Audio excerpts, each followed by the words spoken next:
El triunfo de la tecnología. Al comenzar 1914, Europa era una sociedad del siglo XIX y estaba gobernada por caiseres y zares.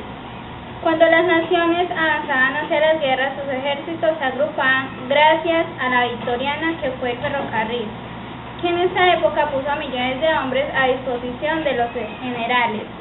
Cuando los soldados dejaban los trenes, se convertían en individuos que usaban armas sin ninguna posibilidad del éxito.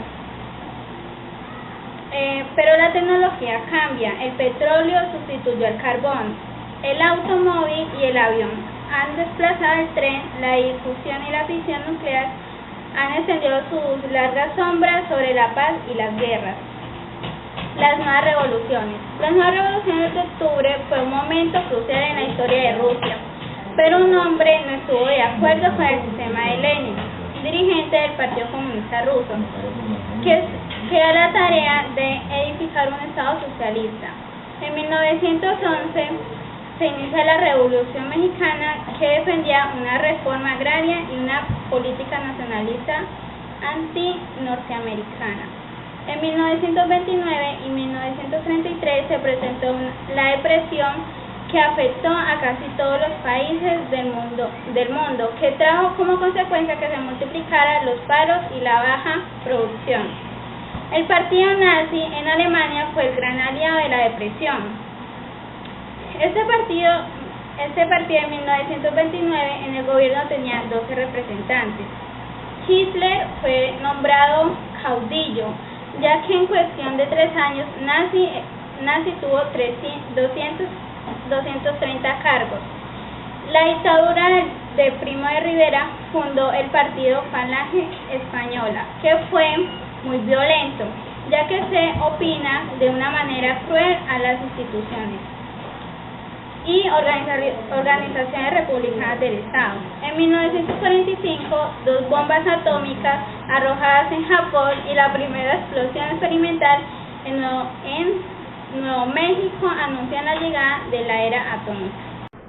Generación del 27, literatura española contemporánea, la vanguardia y la generación del 27. Los escritores conforman uno de los periodos más gloriosos de la historia literaria española, sobre todo en la lírica.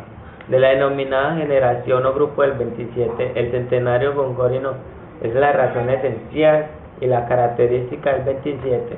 En el año 1927 se publicaron un buen número de libros de estos escritores nacidos para la literatura en la época de vanguardia, que se deben considerar vanguardistas. Uno de los aspectos importantes y necesarios de destacar entre los rasgos que caracterizan el grupo del 27 es su actitud comprometida al mundo, concretamente con los problemas sociales y políticos de España. Rafael Alberti, 1901-2000, es el poeta más variado del presente grupo, modernismo y popularismo. Aparece en su libro inicial Marinero en Tierra. El gusto por la poesía tradicional y el cancionero se refleja en 2 poemarios de temática esencialmente castellana, La amante y el alba de Alelí. Vicente Aleixandre, 1898-1984. Es un poeta de una rica retórica, maestro de la metáfora. Dedicó casi toda su creación a un tema único, el amor, e introdujo el surrealismo en la poesía española. Pedro Salinas, 1892-1951, catedrático en varias universidades españolas y profesor en Francia e Inglaterra. Se expresó a través de la poesía, la crítica, la narrativa y el teatro. Jorge Guillén, 1893-1984, viajero por medio mundo, vivió su vejez en Málaga, dedicó todavía a una constante labor de creación catedrático, ejerció en universidades de Francia, Inglaterra y Estados Unidos. Es el maestro de la poesía. Una mayor preocupación por lo social y colectivo hizo que los poetas ocultaran su yo o sus problemas para cantar a todos los seres humanos comprometidos a una determinada línea política y social. Gabriel Celaya, 1911-1991. Su verdadero nombre era Rafael Mújica. Se forma en Madrid. En contacto con los miembros de la generación del 27, Gabriel Celaya se acerca más a lo cotidiano, gusta de lo intrascendente, de la realidad más próxima al ser humano. A veces se confunde la prosa con el verso, pero posee un vitalismo sorprendente. La generación de los nuevos o los novísimos. Los poetas buscan su peculiar manera de decir las cosas a través de una forma propia. Unos poetas son experimentales y otros se incluyen dentro de la generación de los nuevos o los novísimos. Casi todos los poetas se expresan de una manera de metáfora. Cientos de poetas viven y trabajan por toda la geografía. Hay cierta inclinación hacia la contención clásica y el dominio del lenguaje y la multiplicidad temática. Son también nombres consagrados los de Ángel González, José Ángel Valente, Enrique Badosa, Manuel Montero, Manuel Alcántara, Jaime Gil y José Agustín Goytisolo. José Agustín Goytisolo nació en 1928 y murió en 1999. Fue licenciado en Derecho y Ciencias Políticas. Fue antólogo de poesía castellana y cubana. Asumió el compromiso social y caracterizó su promoción en una obra poética sumamente versátil, donde se conjugaban la fantasía, el intimismo, la ironía y la sátira corrosiva. De entre sus principales obras están Salmos al viento, en 1958, Claridad, en 1961, Bajo la tolerancia, en 1974, Los pasos del cazador, 1980.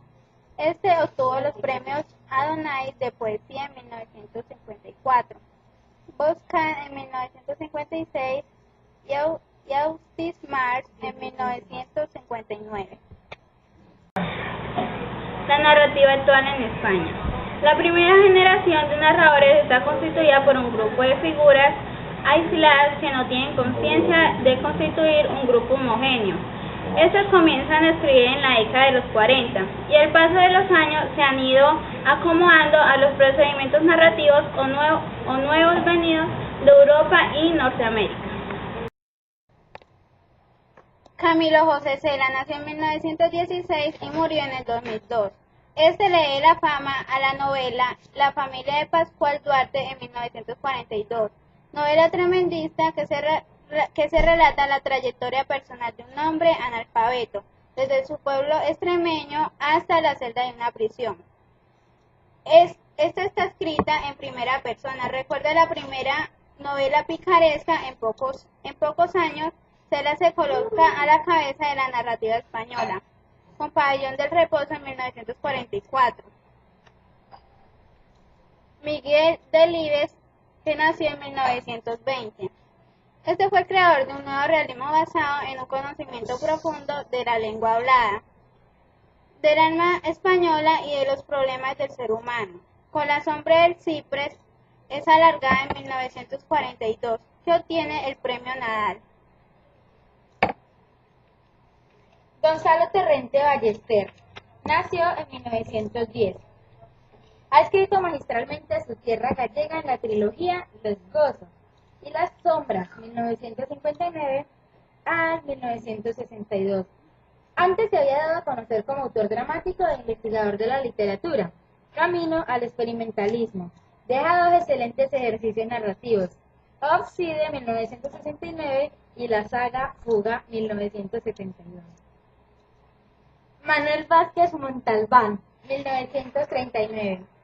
Su humor corre a lo largo de todas sus narraciones. Novelista bien dotado y con pluma fácil. Empezó con una novela corta, Recordando a Dardé, 1969, pero debe su fama a un conjunto de narraciones iniciadas en 1972, con Yo maté a Kennedy, a la que le siguieron Tatuaje, 1975 y Los mares del sur, 1979. Arturo Pérez Reverte, 1951. El novelista y periodista más vendido en España. Gusta del género del folletín. Ha reivindicado la figura del espadachín del siglo de oro. Una de sus novelas bestseller es El Capitán Alatriste. Otras obras son El Maestro de Esgrima, La Tabla de Flandes y El Justo. Los mejores de la vanguardia española.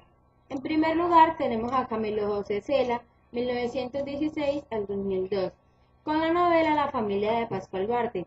Esta novela es un intento de entroncar una tradición que pasa por la picaresca, el drama rural, el costumbrismo y el naturalismo. En segundo lugar tenemos a Arturo Pérez Reverte, 1951, con Limpieza de Sangre. Y en tercer lugar tenemos a Juan Goytisolo, 1931, con El sitio de los sitios. Esta novela es ciertamente una metáfora de todos los asedios y de físicos y de aquellos que atentan contra la violación de los derechos humanos. Gracias.